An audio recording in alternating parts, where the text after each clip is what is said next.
بسم اللہ الرحمن الرحیم۔ اونٹ سانپ کھانے کے بعد روتا کیوں ہے؟ اونٹوں سے متعلق ناقابل یقین معلومات جاننے کے لیے ویڈیو کو آخر تک ضرور دیکھیے گا۔ محترم ناظرین، حضور صلی اللہ علیہ وآلہ وسلم کی جانوروں اور پرندوں پر رحمت و شفقت۔ حضرت ابو ہریرہ رضی اللہ تعالیٰ عنہ سے روایت ہے کہ حضور نبی اکرم صلی اللہ علیہ وآلہ وسلم نے فرمایا، ایک کتا کسی کنویں کے گرد گھوم رہا تھا، قریب تھا کہ وہ پیاس سے مر جائے گا۔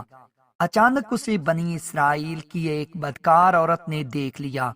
اس نے اپنا موزہ اتارا اور اس سے پانی نکال کر کتے کو پلا دیا۔ اس کے اس عمل کی وجہ سے اس کی مغفرت فرما دی گئی۔ ناظرین، آپ نے اونٹ کو دیکھا ہوگا۔ کیا آپ نے کبھی اونٹ کی شکل و صورت پر غور کیا ہے؟ اونٹ کی ایک منفرد خصوصیت یہ ہے کہ اللہ تعالیٰ نے اس کو اپنی ایک خاص نشانی کے طور پر بیان فرمایا ہے۔ اسی لیے سورہ غاشیہ کی ان آیات کا ترجمہ کچھ یوں ہے: کیا یہ لوگ اونٹ کو نہیں دیکھتے کہ انہیں کیسے پیدا کیا گیا، اور آسمان کو کیسے بلند کیا، اور پہاڑوں کو کس طرح گاڑا گیا، اور زمین کو کیسے بچھایا گیا؟ اللہ تعالیٰ نے اپنی 4 بڑی نشانیوں کا ذکر فرمایا ہے۔ غور طلب بات یہ ہے کہ آسمان، پہاڑ اور زمین جیسی نشانیوں کو بعد میں بیان فرمایا اور اونٹ کو ان نشانیوں پر مقدم کیا۔ بظاہر آسمان، پہاڑوں اور زمین کے ساتھ اونٹ کا ذکر، اور وہ بھی اس اہمیت کے ساتھ۔ اس سے پہلے کیا یہ لوگ نہیں دیکھتے کہہ کر اس میں غور و فکر کی دعوت دی ہے۔ گویا اس بات پر توجہ کرنے کا حکم ہے کہ اونٹ کا ذکر ہم نے یہاں بے وجہ نہیں کیا۔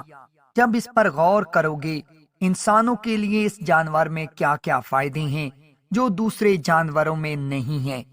اونٹ کے کوہان میں ایک منفرد چیز ہے۔ دوسرے جانوروں مثلاً گائے، بھینس وغیرہ میں کوہان جسم کے اگلے حصے میں ہوتی ہے، جبکہ اس کی کوہان پیٹھ کے وسط میں ہوتی ہے۔ اس کی تخلیقی اور سائنسی فوائد بے شمار ہیں۔ اس کے خالص سائنسی اور کیمیائی فوائد چونکہ سائنس کے طلباء کے لیے بہت اہم ہیں، مگر عام لوگوں کے لیے مشکل فہم، اس لیے ان تفصیلات کو حذف کر دیا گیا ہے۔ اونٹوں کی بہت سی قسمیں، مثلاً بعض اونٹ 2 کوہان والے ہوتے ہیں، جو اونٹ کو صحرائی علاقوں میں دوسرے جانوروں کے مقابلے میں زیادہ فعال اور زندہ رکھنے میں معاون ثابت ہوتے ہیں۔ وزن اٹھانے کی صلاحیت، صحرا میں گرم ترین موسم میں کام کرنا اونٹ کی خاص پہچان ہے۔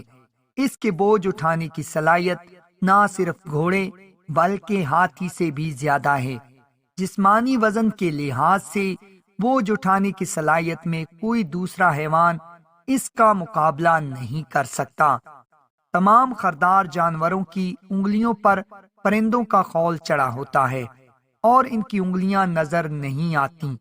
یہ انگلیوں کی حفاظت کے لیے ہوتے ہیں، اور یہ جانور اپنے پروں کے بل پر چلتے ہیں۔ اونٹ اس معاملے میں بھی دوسرے جانوروں سے مختلف ہے۔ اس کے کھر تو ہوتے ہیں، مگر اس کی انگلیوں کا اگلا حصہ ناخن کی صورت میں کھلا ہوتا ہے۔ بہت سے جانور پنجوں کے بل پر چلتے ہیں، جیسے کتا، بلی وغیرہ۔ اونٹ نہ انگلیوں کے بل پر چلتا ہے نہ پنجوں کے بل پر، اس لیے اس کی چال دوسرے جانوروں سے مختلف ہوتی ہے۔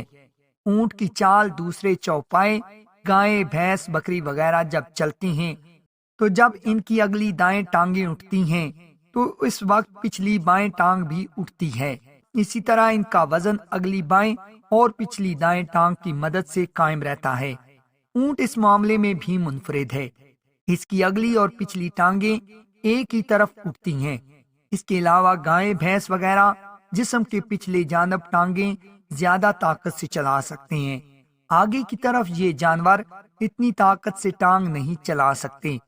اونٹ کی منفرد خصوصیت یہ ہے کہ وہ آگے پیچھے یکساں طاقت کے ساتھ حرکت دے سکتا ہے، اسی لیے اس کی ٹانگیں جسم کے عین نیچے کی جانب مڑ سکتی ہیں۔ جب وہ بیٹھتا ہے تو اس کا جسم زمین سے تھوڑا اٹھا ہوا رہتا ہے اور سیدھا ہوتا ہے، جبکہ گائے بھینس گدھا وغیرہ کروٹ پر بیٹھتے ہیں، سیدھے نہیں بیٹھ سکتے۔ اس کے علاوہ جسے لوگ اونٹ کا گھٹنا سمجھتے ہیں وہ اس کا ٹخنا ہے۔ اس ٹخنے کا فاصلہ پیروں سے کچھ زیادہ ہوتا ہے، اس کا گھٹنا اس کے پیٹ کے قریب ہوتا ہے۔ اونٹ چوپایوں کا صوفی جانور ہے۔ جس طرح اللہ والے ہر حال میں اللہ پر بھروسہ کرتے ہیں، روکھی سوکھی غذا کھا کر سخت مجاہدے کرتے ہیں، دوسروں کو تکلیف سے بچانے کی فکر میں خود تکلیف اٹھا لیتے ہیں، کھانے پینے میں جو مل جاتا ہے اس پر شکر کرتے ہیں، اسی طرح اونٹ بھی ایک معصوم اور بے ضرر جانور ہے۔ دوسرے جانوروں کے سر پر سینگ ہوتے ہیں جس سے وہ اپنا دفاع بھی کرتے ہیں اور لوگوں کو نقصان بھی پہنچاتے ہیں۔ اس بیچارے کے سر پر سینگ ہی نہیں ہوتے، یہ دوسروں کو ضرر پہنچانے سے گریز کرتا ہے۔ محترم ناظرین، یہ تو اونٹ کی خصوصیات ہیں، ان کے بارے میں ہی قرآن مجید میں غور و فکر کا بتایا گیا ہے۔ اب آپ کو بتاتے ہیں کہ اونٹ سانپ کیوں کھاتا ہے، اور اس کے بارے میں فرمان نبوی صلی اللہ علیہ وآلہ وسلم کیا ہے۔ سانپ کا گوشت اونٹ کی پسندیدہ غذا ہے، اور اسے سانپ کا گوشت بے حد اشتیاق دیتا ہے تو اسے کھانا شروع کر دیتا ہے، اور عجیب بات یہ ہے کہ وہ کھانے کی ابتدا اس کی دم سے کرتا ہے، پھر آہستہ آہستہ اسے پورا کھا جاتا ہے۔ سانپ کا گوشت سخت گرم ہوتا ہے، جب اونٹ اسے کھا لیتا ہے تو اسے سخت پیاس محسوس ہوتی ہے، اور وہ پیاس بجھانے کے لیے پانی کے کسی تالاب پر جاتا ہے۔ اللہ نے تکمینی شکل میں اسے الہام کر رکھا ہے، اگر اس نے اس وقت پانی پیا تو سانپ کا زہر اس کے بدن میں پھیل جائے، لہذا وہ شدید پیاسا ہونے کے باوجود تالاب پر پہنچ کر بھی کچھ دیر کے لیے پانی نہیں پیتا، پھر زور زور سے بلبلانے لگ پڑتا ہے۔ ایسا لگتا ہے جیسے وہ کسی سخت مشکل میں مبتلا ہے اور کسی کو اپنی مدد کے لیے پکار رہا ہے۔ اس وقت اس کی آنکھوں سے آنسو بہنے لگ پڑتے ہیں۔ اللہ نے اس کے پپوٹوں کے نیچے 2 چھوٹے چھوٹے گڑھے بنائے ہوئے ہیں، اور یوں اس کے آنسو نکل کر ان گڑھوں میں جمع ہوتے ہیں، اور یوں سانپ کا سارا زہر آنسو بن کر آنکھوں سے باہر آ جاتا ہے۔ عقل مند صاحبان اس گڑھے میں جمع شدہ پانی کو کسی صاف شیشی میں بھر لیتے ہیں۔ وہ زہریلا پانی سانپ اور بچھو کے کاٹنے کا کام دیتا ہے۔ اونٹ سے محبت اور پیار کے بارے میں پیارے آقا صلی اللہ علیہ وآلہ وسلم کا مشہور واقعہ احادیث نبوی صلی اللہ علیہ وآلہ وسلم میں موجود ہے۔ ایک دن نبی صلی اللہ علیہ وآلہ وسلم کسی انصاری کے باغ میں داخل ہوئے۔ اچانک ایک اونٹ آیا اور آپ صلی اللہ علیہ وآلہ وسلم کے قدموں میں لوٹنے لگا۔ اس وقت اس کی آنکھوں میں آنسو تھے۔ نبی صلی اللہ علیہ وآلہ وسلم نے اس کی کمر پر اس کے سر کے پچھلے حصے پر ہاتھ پھیرا، جس سے وہ پرسکون ہو گیا۔ پھر نبی صلی اللہ علیہ وآلہ وسلم نے فرمایا کہ اس اونٹ کا مالک کون ہے، تو وہ دوڑتا ہوا آیا۔ آپ صلی اللہ علیہ وآلہ وسلم نے اس سے فرمایا، اس کو اللہ تعالیٰ نے تمہاری ملکیت میں کر دیا ہے، اللہ سے ڈرتے نہیں؟ یہ مجھ سے شکایت کر رہا ہے کہ تم اسے بھوکا رکھتے ہو اور اس سے مشقت کا کام زیادہ لیتے ہو۔ ابو داؤد حدیث نمبر 2549۔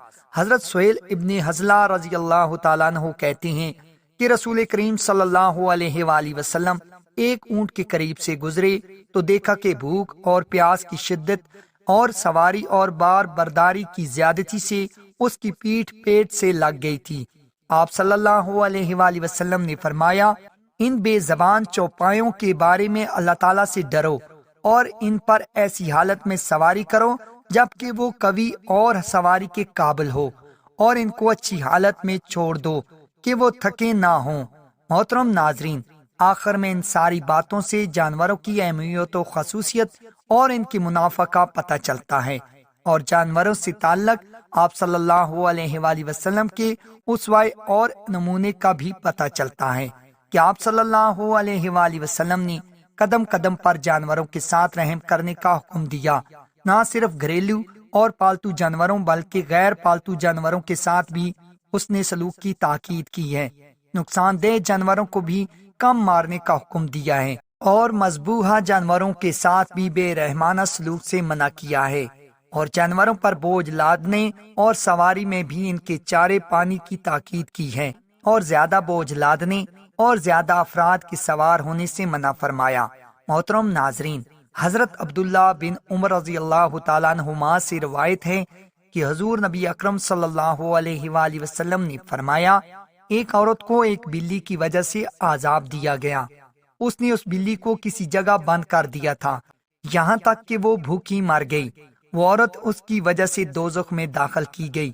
آپ صلی اللہ علیہ وآلہ وسلم نے فرمایا، اللہ تعالیٰ اس سے فرمائے گا، اللہ تعالیٰ خوب جانتا ہے کہ جب تو نے اسے باندھا تو تو نے نہ اسے کھلایا نہ پلایا، اور نہ ہی اسے کھلا چھوڑا کہ وہ خود زمین کے کیڑے مکوڑے کھا لیا کرتی۔ یہ حدیث متفق علیہ ہے۔ دعا ہے کہ اللہ تعالیٰ میرا سنانا اور آپ کا سننا اپنی بارگاہ الہی میں قبول اور منظور فرمائے، آمین ثم آمین۔